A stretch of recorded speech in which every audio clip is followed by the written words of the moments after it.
Thanks. So we are here for a poetry panel reading of Poet Drives a Truck, poems by and about Lowell Levant. So let me tell you a little bit about him. He was a UC Berkeley undergrad in the 60s, where he was published in The Occident, which is the University of California literary magazine.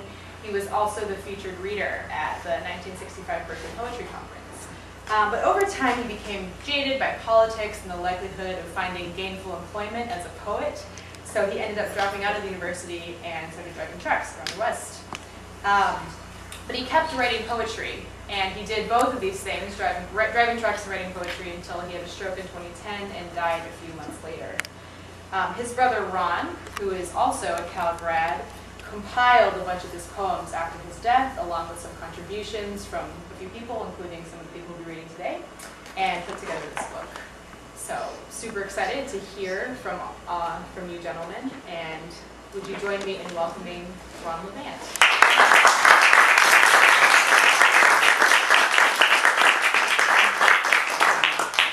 Thank you.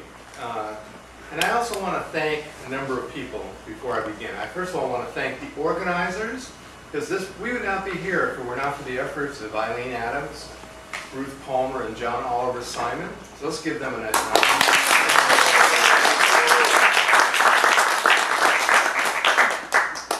And I want to thank the poets who are going to be reading tonight for making time in their busy schedules to come out and to do this reading. So I want to thank Luis Garcia, Will Staple, Doug Palmer, Al Young, and John Oliver Simon. So let's give them a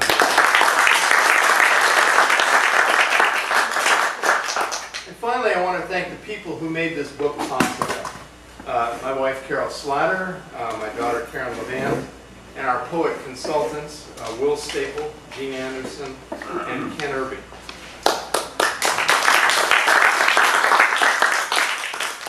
Now, Gene Anderson wrote, Lowell Levant bore one of the purest and most lyrical voices of the wild and wondrous 60s in Berkeley. Lowell was part of a cohort of poets who studied under Gary Snyder, Pulitzer Prize-winning poet at UC Berkeley during the academic years 64 and 65. He was regarded by some as one of the brighter stars of that group, which, through a series of haphazard arrangements, wound up reading monthly at the Union Hall of the Industrial Workers of the World on Minna Street in San Francisco, forming there the artists, musicians, poets, and sympathizers local of the IWW. And he was selected by Doug Palmer. He's here. Oh, there he is. To lead off the very well-received volume, Poems Read in the Spirit of Peace and Gladness, with his poem titled Peace and Gladness, from which the volume obviously took its name. Now, this poem you'll hear read later on this evening by Lowell at the 1965 Berkeley Conference, but under another name. It was then titled, I Love What I Bind to Me, which was a twist on a line in a Robert Duncan poem, I bind what I love to me. Now, how this book came to be. Lowell was really not much for the business end of poetry. And after he passed away on 10/10/2010, yeah, that's poetic, I wanted to honor him. I wanted to keep his memory alive, and I wanted him to get a wider audience.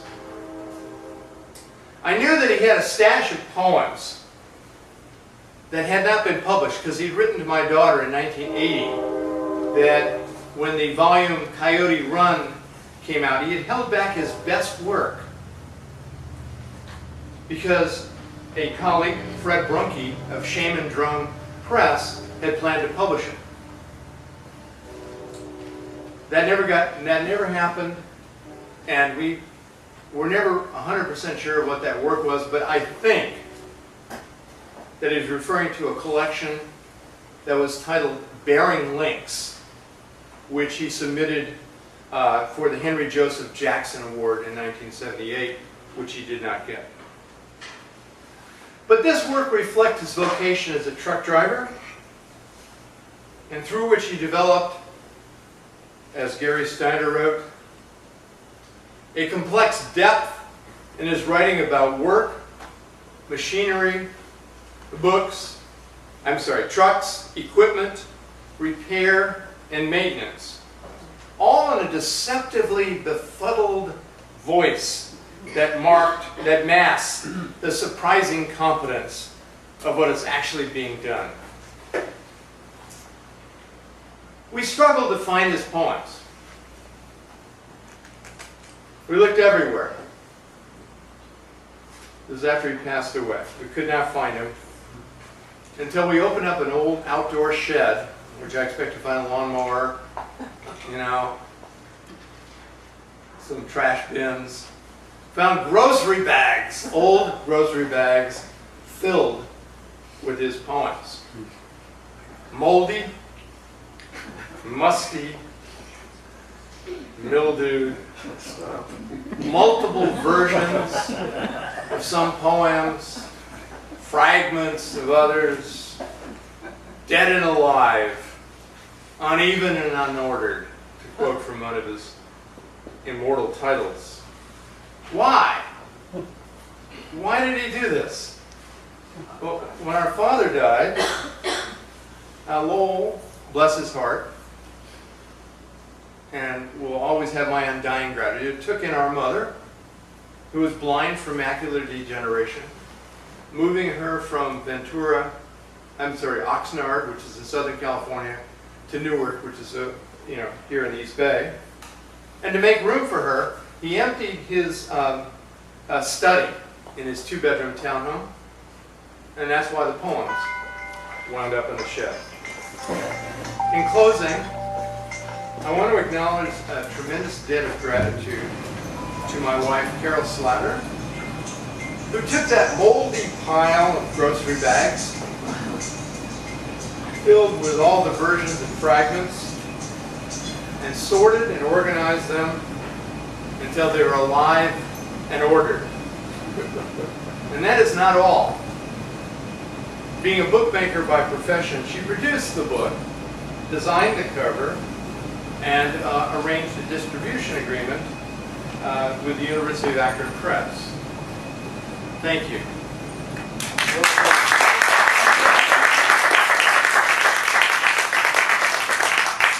I'd now like to introduce John Oliver Simon. It came to me that we come together to remember and celebrate Lowell Levant. It's been nearly 50 years since the scene that brought us together in the mid-60s in Berkeley. And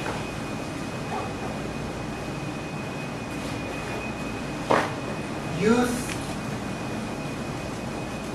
and poetry have sustained us into our 70s, and so we want to bring you a few. Hear Lowell's voice at the age of 21 on the tape a little later.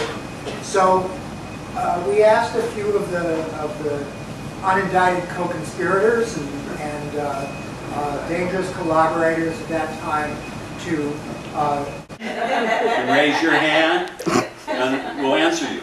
Anybody? Yes. Yeah. What was his true nature?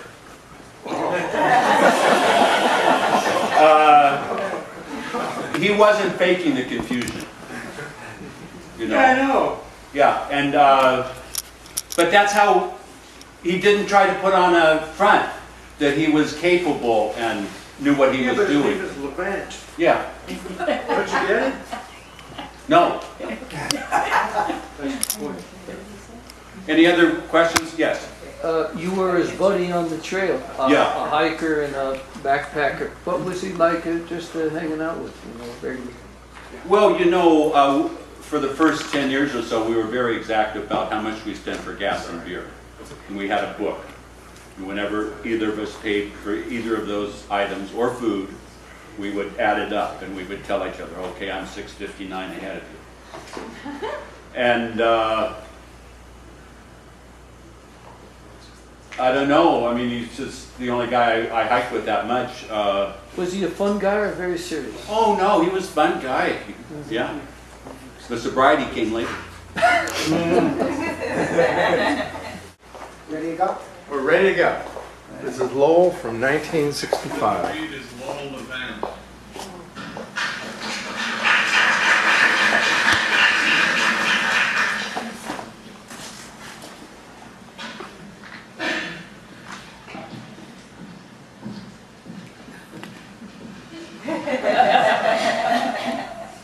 It's not edited.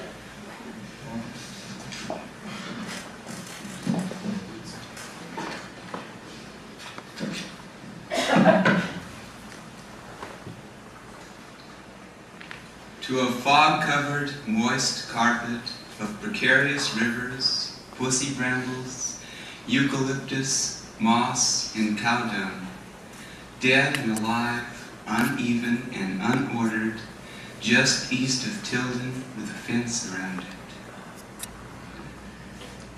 You move in the gazes that turn intent.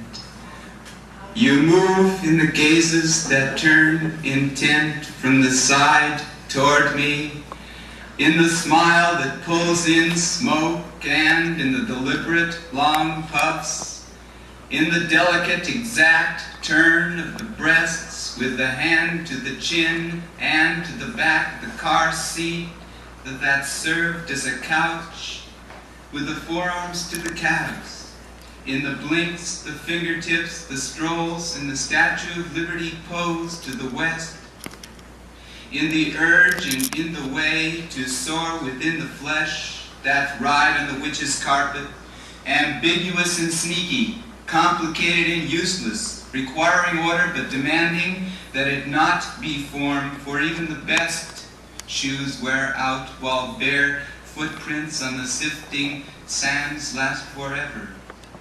In the unpracticed purrs in my tense, tired lap, so that I may realize you alone.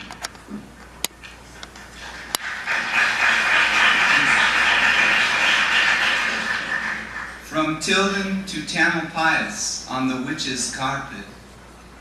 Edges curled, the carpet rises, shakes out its dust, braces and arcs, over fog-draped meadows that face east on Contra Costa hills, where spider webs swell on the river-making green, and launch moon lilies. The moon waxes full, turns to the bay, lights up gray water pockets, and passes in front of luminous clouds, which attempt to keep it in their clutches.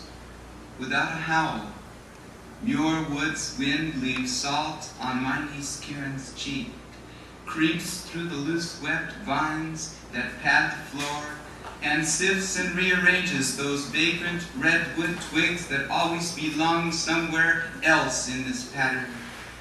Laurel trunks rest deaf. From their scars, branches shoot straight up to the light and make a dense forest spacious. Strawberry Canyon. Thick chaparral trail, spider webs cling to my face.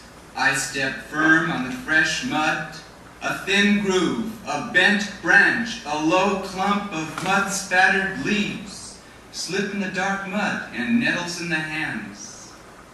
Gloomy bay and bunched together buildings. Contra Costa ranges draw mist from the arroyos. Rustle of ridgegrass in this clearing just below Chaparral Knoll. Deer out of fighting, slim game trail to the dirt road cut into basalt slopes. Motorcycle ruts smooth out in the mud, precarious shiny slugs. Baby lizard with smooth brown-white skin, Deer crashes into willow brush. Last bird sounds of day, this incense cedar grove shades the dirt road deep green. Walk faster, but watch for slugs.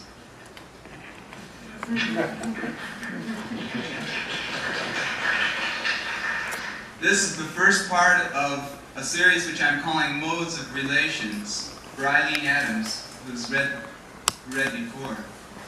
Boulder at southeast end of Stinson Beach, Junction, Panoramic Drive, Highway 1, Dipsy Trail, looking out on Pacific Ocean, Bolinas Lagoon, Point Reyes, summer foothills, high gold grass, backing and thrusting with a dry word, thistle click in the strong wind, seaside paintbrush, loco weed, vetch, wide open red maize, blue-eyed grass, tidy tips, poppies and sunflowers, barn swallows watering in pond just up Dipsy Trail, baby tiger frogs in the moist marsh grass. We talked about what sort of children we had been and danced back down the trail with fear-warmed loins, picking the wildflowers, the rustic male ones too, and the furry grass by the pond. It was all sycamore then because that sounds nice.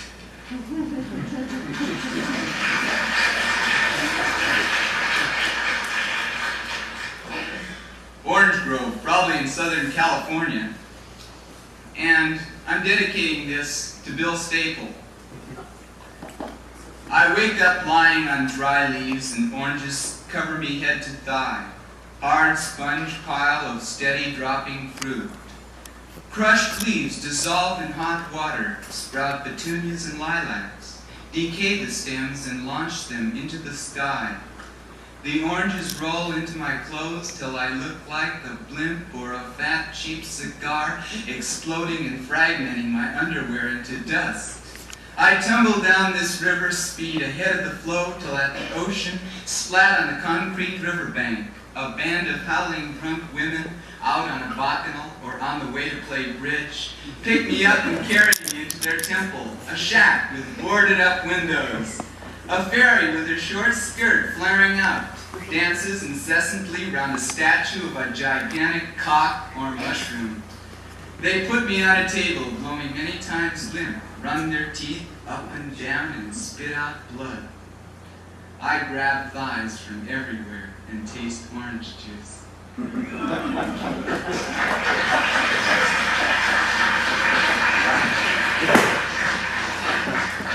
To a mouse I dreamed I killed. I flung you up the stairs 'cause you were in my bed. I was in a strange house and took advice from others while carrying you in my hand. Berkeley has the same smog as LA, and freeway on-ramps, suburbs, grass, dried gold on a paved hill with a fence on top of it. I could carry you without cringing, but wouldn't take the advice of those who'd been there longest. My brother wasn't there. Turned out I thought the guy who'd been there least long was best to listen to, and I threw you up like a shot put. Found you, your tail curled, your back legs collapsed, deformed, your mouth bloody and blood on the grass. Maybe that's why people eat sprayed food and breathe in poisoned air conditioned for human consumption. At least I've improved. Hardly wash organic lettuce, even though I found bugs on my plate. A couple years ago at Mammoth Lakes, down on my stomach writing a letter, when a lizard climbed my ass, I jumped up and ran down road a quarter mile. Steve can't stop telling that story. He thought it must have been a rattler or a hungry mountain lion. Though I still put moths down with a slight jerk of chill. Maybe when I meet up with you, mouse, I'll let you go your own way.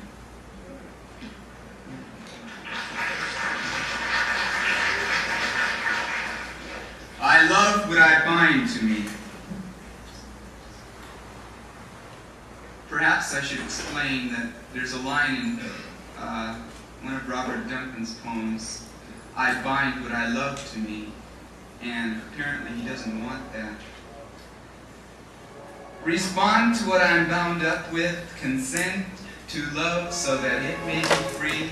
Expect cut glass, fog in arroyos, bare rock ridges, lizards under stone, horseflies, dump trails, seashells, dead mackerel and jellyfish, oil on the water, words in my mouth, sprites at the edge of my skin and shining on the sill of my field.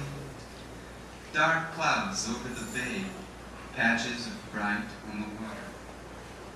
We've got too much, too little we need here. Forced lines and a bunch of shed from a gopher snake that Eileen picked up and we thought was a rattler's. I followed the man up Mission to Third. 2 quick steps and his arm burst out with corresponding wow from his pellet voice. Up market, crowds of amused, dodging them to continue his ritual, and he went into Woolworth's to buy candy on sale. I almost didn't pick those flowers, smelled them. Sickly sweet domestic flowers have furry purple balls with gold-tipped strands on a tree, Regent Street near Dwight Way. Walked almost to Telegraph before turning back. Gave them away to smilers with rhododendron and blue-red mayflower just beginning to bud. I give you herbs, seawack, blessed thistle, catnip, cornsilk, burdock root, cascara bark, rosemary, buckram leaves, kola nut, cloves, juniper berry, boneset herb, acacia gum tears, chamomile flowers, couch grass, Irish moss, ops, fenugreek seed, alfalfa leaves, mate, St. John's bread, horsetail, hyssop, bayberry bark, rock candy, calmus root, cenopods, balm of Gilead buds, gentian, manna. I stood tickled in herb shop window in downtown San Francisco.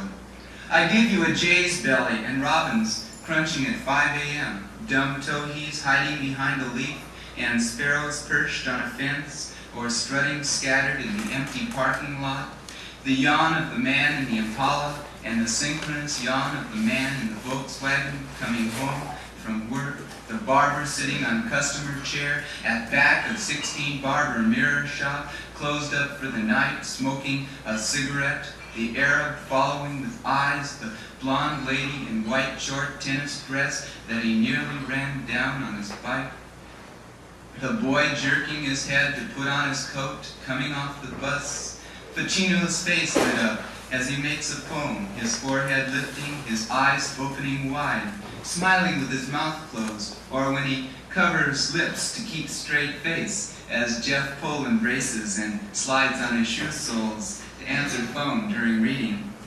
Gene Fowler's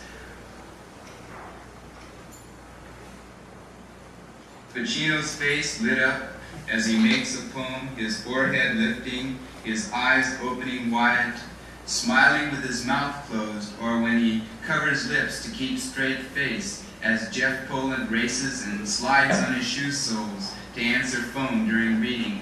Union Square pigeons blessing Gene Fowler shaman songs flying all together from the statue, the sun behind them shitting on Gene's head.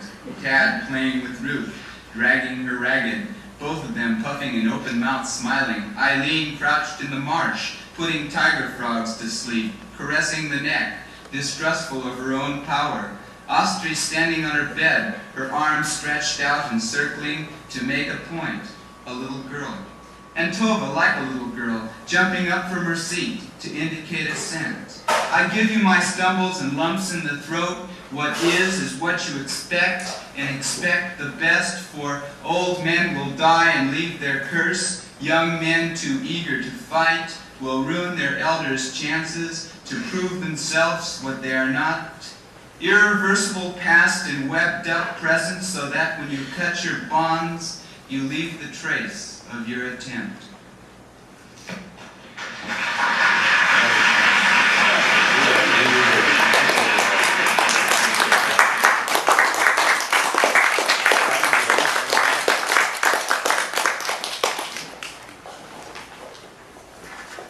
So you really wouldn't be complete unless you also hear something about the more mature Lowell. And probably the best representation I can think of as the more mature Lowell, particularly the Lowell involved in trucking and driving, is a poem that I won't read but will recommend to you. I won't read it because it'll take about a half an hour. It's called Transmission Linkage. Transmission linkage. It is really I think, a remarkable poem, but I will read you a short poem from which we derived the title of the book, which was written in 1999. It's called A Poet Drives a Truck. Now bear with me, I'm not a poet, I'm a psychologist, but I sort of knew my brother, so I'll do the best I can. Transmit and reflect light with a steady glow. Inspect the equipment routinely and thoroughly. Explore alternate routes when feasible. Let the eyes range over the land, the sky, the near, the distant road, and the mysterious peripheries. Transcend rage and panic with humor and consideration. Tell the truth, especially when a brilliant lie seems more appropriate. Look flowers in the eyes. Frisk about like a dog unbound. Sniff the night perfume of trees. Listen to the songs of birds. Let them take wing in the breath and soar forth to the moon. Thank you.